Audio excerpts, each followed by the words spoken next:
Have you imagined what it would be like to be so charismatic that people would believe absolutely anything you told them, even if you claimed that angels ordered you to have sex with multiple followers? Well, that's exactly what happened in the bizarre case of Rasputin-like cult leader, Brother Isaiah.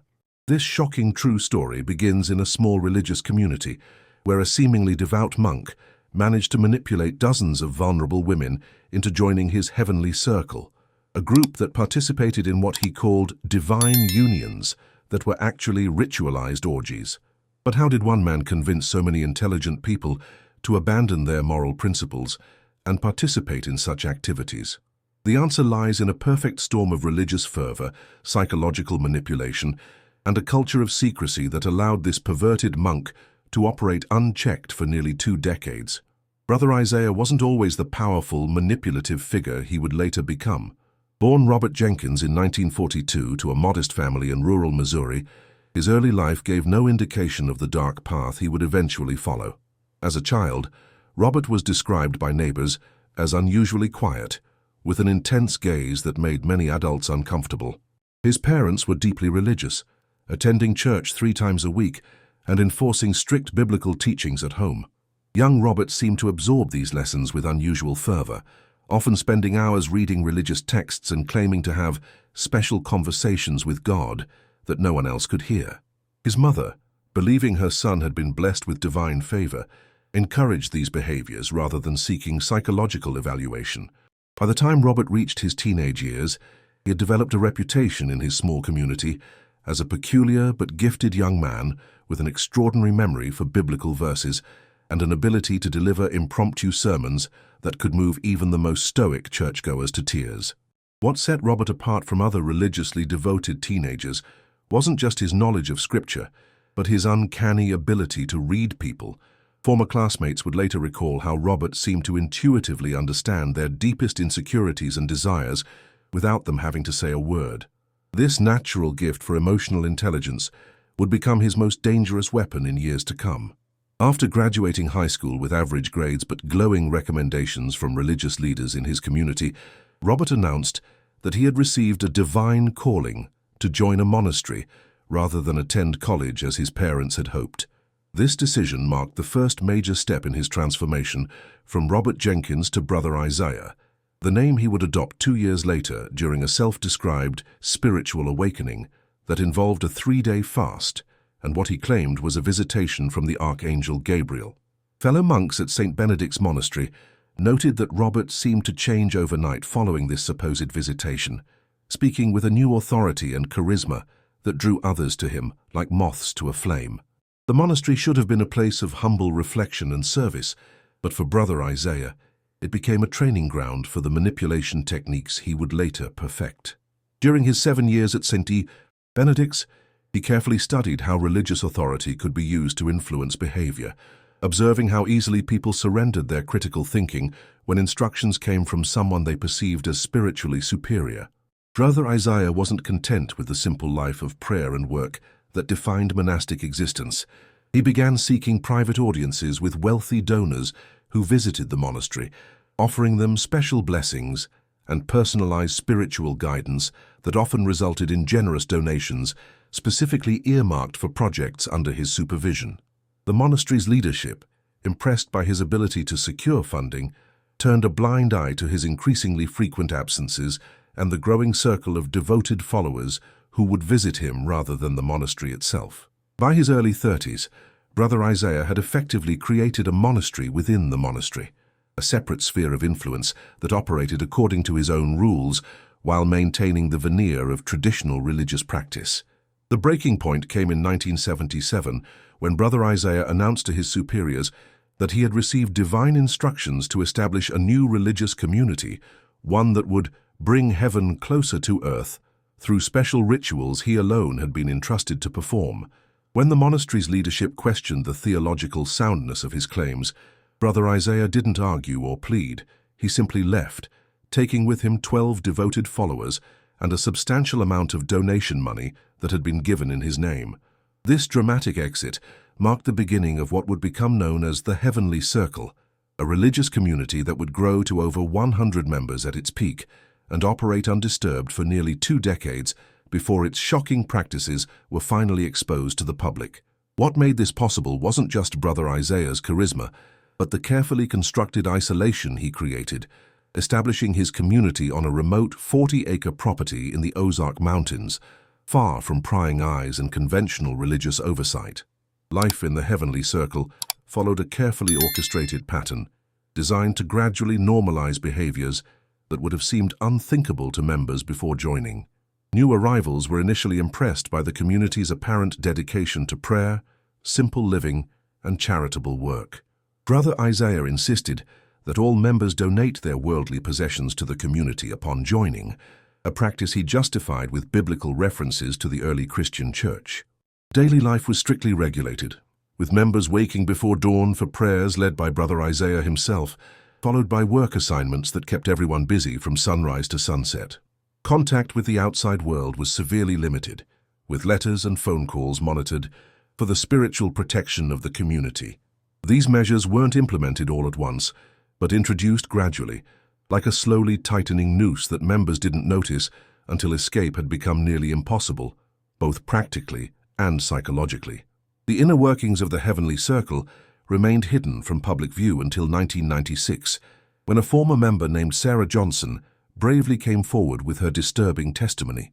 According to Sarah, who had spent 7 years in the community, Brother Isaiah had created an elaborate hierarchy within the group, with status determined by one's spiritual purity, a quality that he alone could assess through private cleansing sessions in his personal quarters.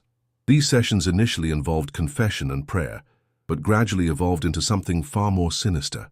Sarah described how Brother Isaiah claimed that angels had revealed to him that spiritual energy was most powerful when released during sexual ecstasy, and that he had been divinely appointed to channel this energy for the benefit of all humanity.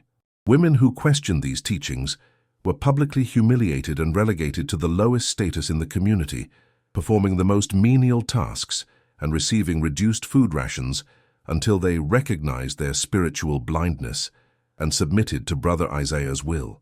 The most disturbing revelations involved what Brother Isaiah called circle ceremonies, elaborate ritual gatherings held on the full moon where members would engage in group sexual activities under his direction. These ceremonies were carefully framed as sacred duties, essential for maintaining the divine energy that protected the community from outside evil. Sarah's testimony described how Brother Isaiah would select different women to join him on a raised platform at the center of these gatherings, claiming that angels had specifically requested their participation that night. What began as quiet, candle-lit ceremonies gradually evolved into what one investigator would later describe as organized sexual exploitation on an industrial scale, with Brother Isaiah engaging in sexual acts with multiple women, while other community members were paired off according to his instructions. Perhaps most disturbing was Sarah's account of how Brother Isaiah used religious language to normalize these activities, creating an alternate moral universe where refusing his advances wasn't just a rejection of him, but a dangerous act of disobedience against divine will. The psychological manipulation employed by Brother Isaiah was sophisticated and multi-layered, targeting specifically vulnerable individuals with histories of religious guilt, family trauma, or personal crisis. Former members described how he would learn their deepest insecurities during confession and later use this information to break down their resistance. He knew exactly which buttons to push, explained former member Thomas Reed, who had joined the community after losing his wife and child in a car accident. When I expressed doubts about the ceremonies, he reminded me that my questioning was the same pride that had made me argue with my wife the day of the accident. He suggested that my resistance to God's will had cost me my family once, and asked if I was willing to make the same mistake again. This targeted emotional manipulation, combined with sleep deprivation, nutritional restriction, and social isolation, created an environment where critical thinking became nearly impossible, and Brother Isaiah's most outlandish claims were accepted without question. What allowed the heavenly circle to operate for so long without detection wasn't just its physical isolation, but the careful public image Brother Isaiah constructed. To the outside world, the community presented itself as a traditional religious retreat center, focused on prayer, organic farming, and simple living. Carefully selected members were permitted to interact with visitors during limited open house events, where they would share rehearsed testimonials about how joining the community had saved them from depression, addiction, or spiritual emptiness. Brother Isaiah himself rarely appeared at these public events, maintaining an air of mystique that only enhanced his authority within the group. Local authorities received occasional complaints from concerned family members of community members, but these were typically dismissed as family disagreements over religious choices rather than signs of something more sinister. The community maintained just enough legitimate charitable activities, donating food to local pantries and offering free childcare for single mothers in nearby towns, to establish a positive reputation that helped deflect deeper scrutiny. The facade finally began to crumble in early 1996 when 3 women managed to escape the compound during a rare supply run to a neighboring town. Their harrowing accounts of psychological manipulation and sexual exploitation prompted a police investigation that would ultimately lead to Brother Isaiah's arrest on multiple charges of sexual assault, tax evasion, and fraud. What investigators discovered when they finally gained access to the compound shocked even veteran officers. Hidden cameras had been installed in private living quarters, recording intimate moments that Brother Isaiah would later use as blackmail to ensure compliance. Financial records revealed that while members lived in near-poverty conditions, Brother Isaiah had amassed a fortune of over $3 million, much of which had been spent on luxury items kept in a secret underground bunker beneath his personal quarters. Perhaps most disturbing were the detailed journals in which he meticulously documented his manipulation techniques, referring to community members as sheep and outlining strategies to identify and exploit psychological vulnerabilities. The trial of Brother Isaiah became one of the most sensational cult cases of the 1990s, with daily media coverage exposing the dark realities behind his spiritual facade. Former members packed the courtroom, many hearing for the first time that their experiences were not unique, but part of a systematic pattern of abuse. The prosecution presented over 5,000 pages of evidence, including Brother Isaiah's personal journals, financial records, and testimony from 43 former members. Throughout the proceedings, Brother Isaiah maintained his innocence, claiming that he was being persecuted for challenging religious orthodoxy and that the sexual activities had been consensual spiritual practices. This defense crumbled when prosecutors presented audio recordings where he explicitly discussed using angel messages as a pretense to satisfy his sexual desires. The jury deliberated for less than 6 hours before finding him guilty on all counts, and the judge, calling the case one of the most disturbing examples of spiritual manipulation he had encountered, sentenced Brother Isaiah to 92 years in prison without the possibility of parole. The aftermath of the Heavenly Circle case revealed the devastating psychological impact on former members, many of whom struggled to reintegrate into society. Studies conducted with survivors identified what psychologists termed transcendent manipulation trauma, a complex form of PTSD specifically resulting from having one's spiritual beliefs weaponized against them.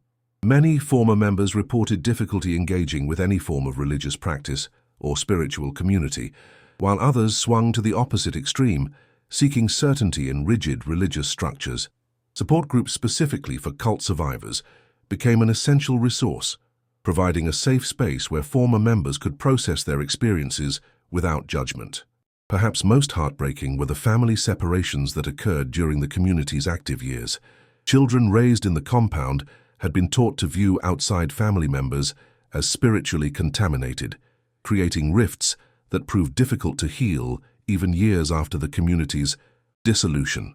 Mental health professionals working with survivors noted that many struggled with basic decision-making, having been conditioned to seek external authority for even minor choices. The case of Brother Isaiah and the Heavenly Circle sparked important conversations about the line between religious freedom and exploitation that continue to this day. Legal scholars noted the challenges in prosecuting religious leaders who claim their practices are protected by First Amendment rights, while psychologists called for greater public education about manipulation tactics commonly used in high-control groups. The case also highlighted serious gaps in oversight for religious organizations, particularly those operating in remote areas. In response, several states implemented new regulations requiring greater financial transparency, for religious communities and clearer reporting procedures for suspected abuse within religious contexts. Former members became powerful advocates for these changes, with Sarah Johnson establishing the Spiritual Abuse Awareness Foundation that continues to help identify and expose similar situations.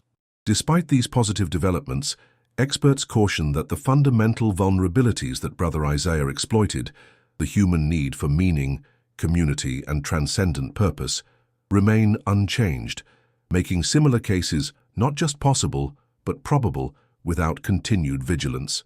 What makes the story of Brother Isaiah particularly disturbing isn't just what happened, but how easily it could happen again. The perfect storm of factors that allowed his abuse to continue for so long, isolation, incremental normalization of extreme behaviors, exploitation of spiritual authority, and targeted psychological manipulation, can be found in numerous contexts beyond religious communities. Dr. Rebecca Thomason, who worked extensively with survivors from the Heavenly Circle, notes that similar dynamics can emerge in political movements, self-help organizations, and even corporate cultures where questioning leadership is discouraged. What we learned from studying Brother Isaiah's methods is that no one is immune to this kind of manipulation under the right circumstances, explains Dr. Thomason. The survivors weren't gullible or weak. Many were highly educated professionals who were systematically stripped of their critical thinking abilities through sophisticated psychological techniques applied over time. The most dangerous misconception is believing that this could never happen to you or someone you love. Each faced not only the trauma of their experiences, but also public scrutiny, victim blaming, and in some cases, harassment from remaining loyal followers who had established small splinter groups after the compound was disbanded. Despite these challenges, they persisted through years of legal proceedings, with many choosing to use their real names and faces in media interviews to help dispel the shame that had been weaponized against them. Sarah Johnson, whose initial testimony had been crucial to launching the investigation, later reflected that speaking out was simultaneously the most terrifying and most liberating experience of her life.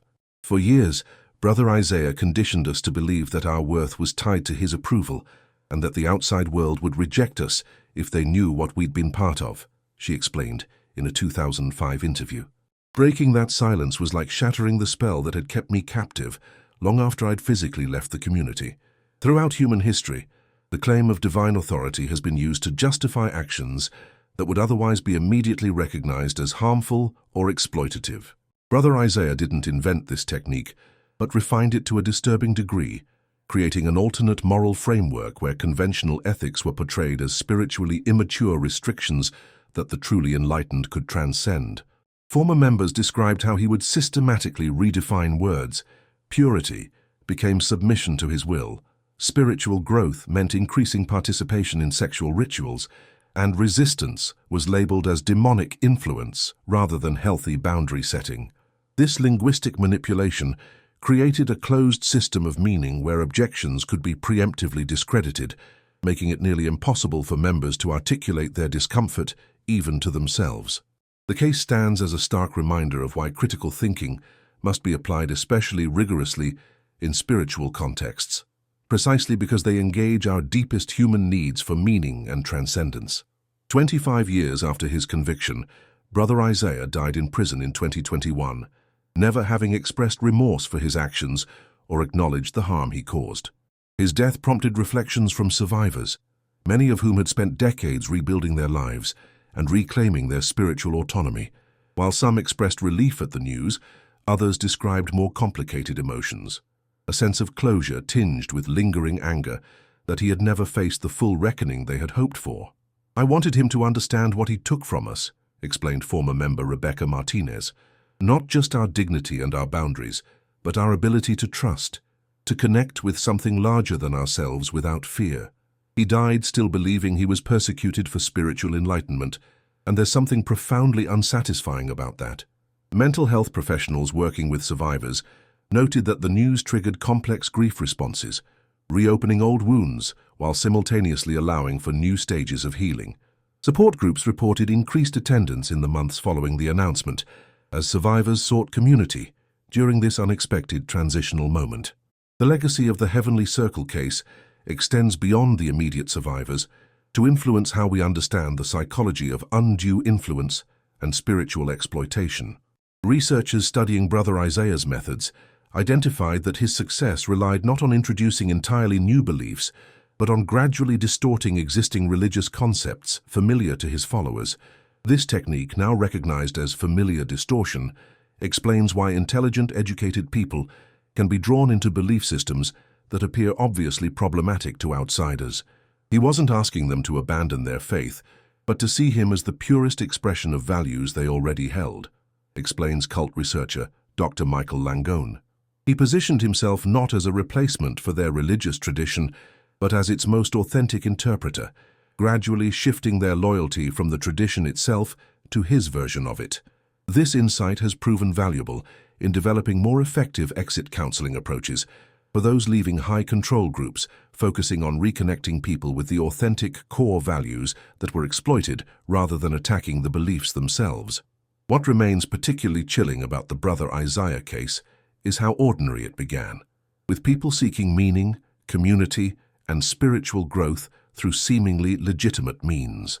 Former members consistently described their initial impressions of the Heavenly Circle as overwhelmingly positive, emphasizing the sense of purpose and belonging they found there. "It felt like coming home," recalled Thomas Reed. "Everyone was so welcoming, so certain that they had found something meaningful. The red flags only become obvious in hindsight."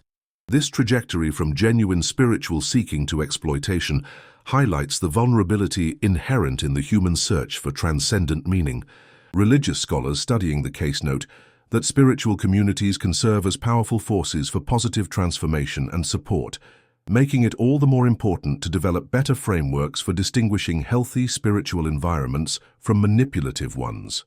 The challenge lies in preserving the authentic benefits of spiritual community while implementing safeguards against the kind of exploitation Brother Isaiah represented. Educational efforts that emerged following the Heavenly Circle case have focused on identifying early warning signs of spiritual manipulation without demonizing religious devotion itself.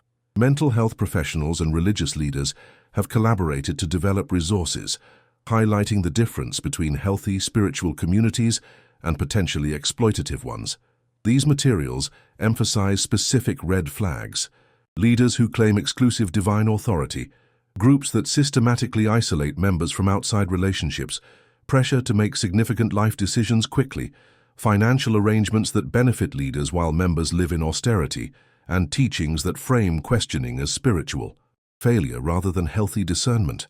The goal isn't to make people cynical about spiritual commitment, explains Rabbi David Stern, who helped develop these resources, but to recognize that authentic spiritual growth always respects human dignity and freedom. These educational initiatives have been incorporated into seminary training, counseling programs, and public awareness campaigns, creating a more informed approach to spiritual community that honors genuine seeking while reducing vulnerability to manipulation. The women who survived Brother Isaiah's manipulation demonstrated remarkable resilience in rebuilding their lives after leaving the Heavenly Circle. Follow-up studies conducted with former members revealed diverse paths to recovery, with no single approach working for everyone. Some found healing through traditional therapy, while others benefited from body-centered approaches that helped them reclaim physical autonomy after years of having their boundaries violated. Many described the process of rebuilding their relationship with spirituality as particularly challenging, requiring them to separate the manipulated religious concepts used to control them from authentic spiritual insights that still held meaning. "For years, I couldn't even hear certain biblical passages without feeling physically ill," explained former member Jennifer Winters. "They had been so twisted in our community that the words themselves felt contaminated.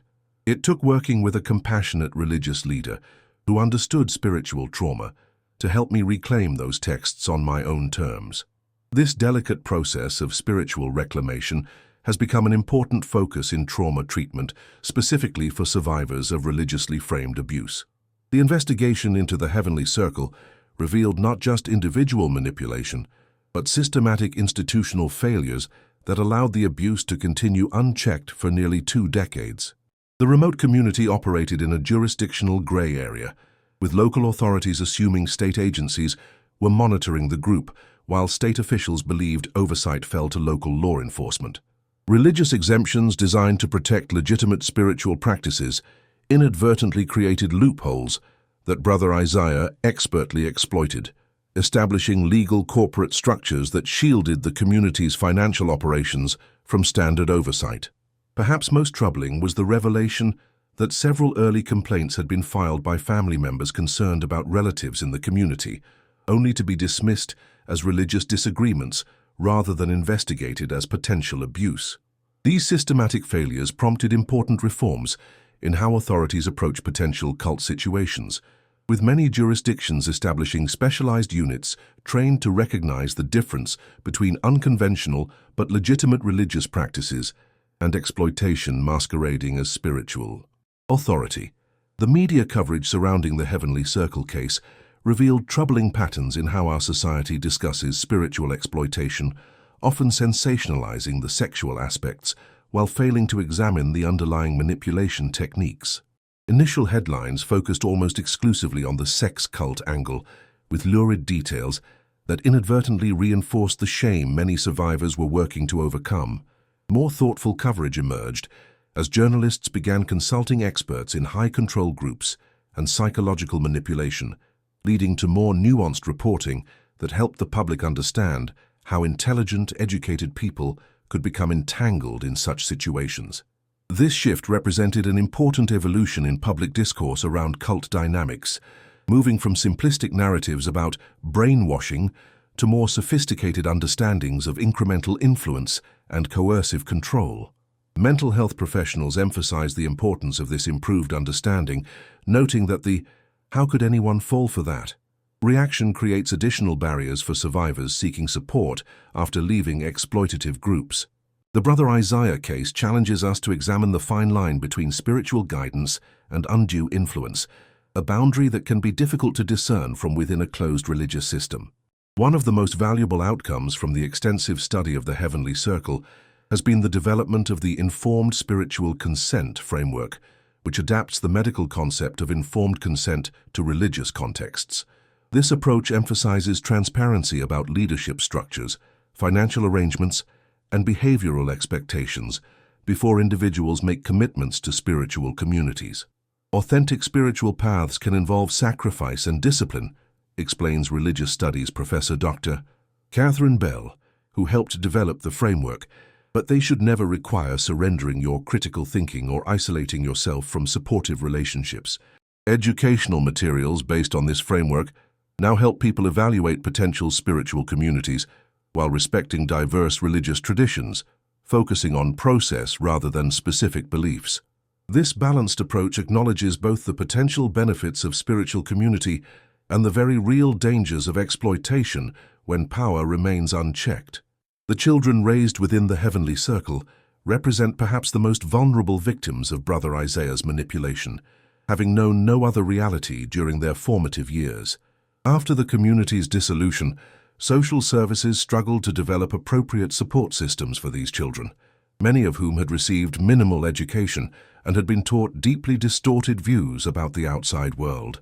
Traditional foster care placements often proved challenging, as these children required specialized trauma-informed care that accounted for their unique experiences.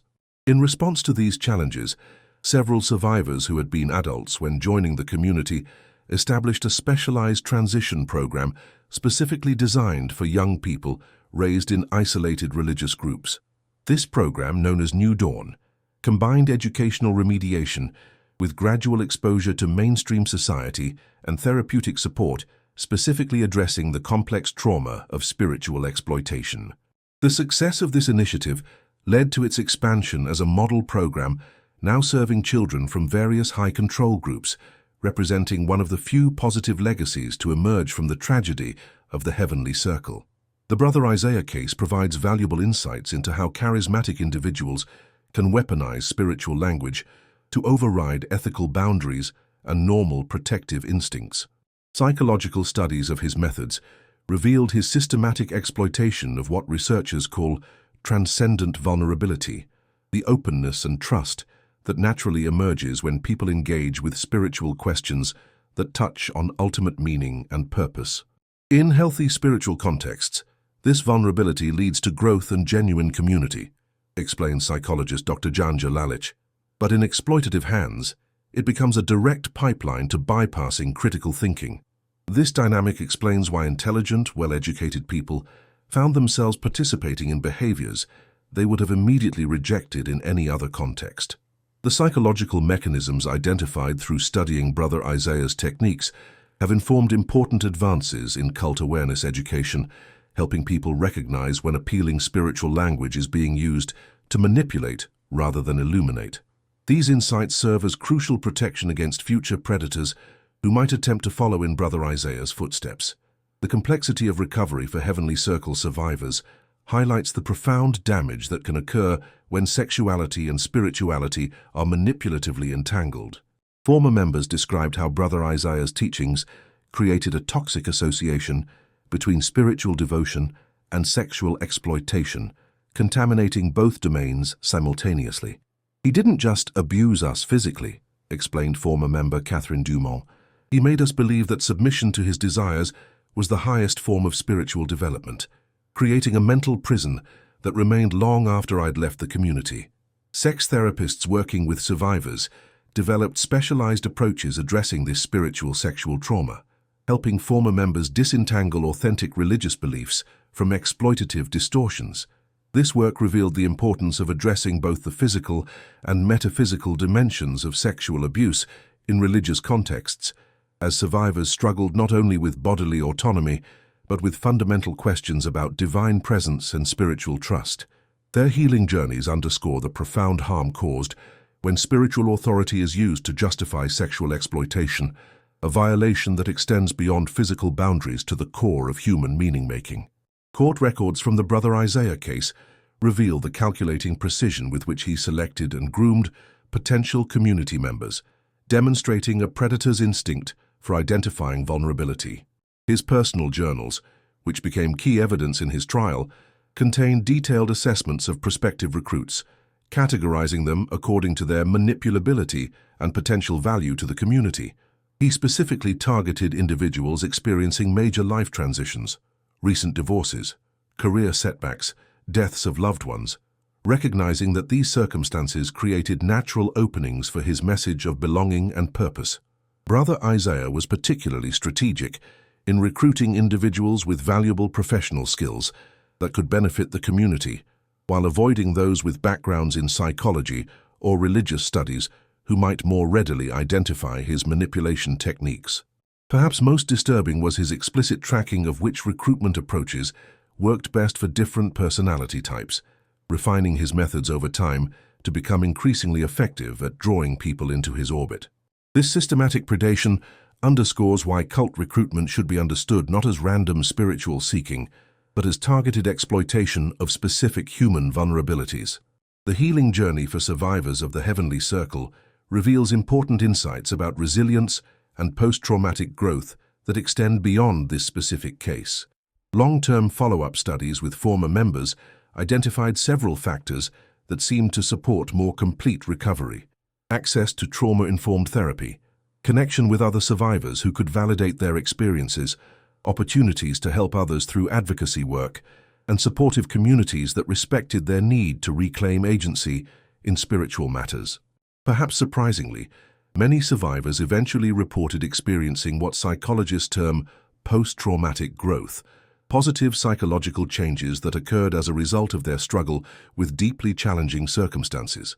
"I would never choose to go through what I experienced in the Heavenly Circle," reflected former member James Lawson 15 years after leaving. "But I can't deny that surviving it gave me a clarity about what matters in life, a deeper compassion for human vulnerability, and a commitment to truth that shapes everything I do now."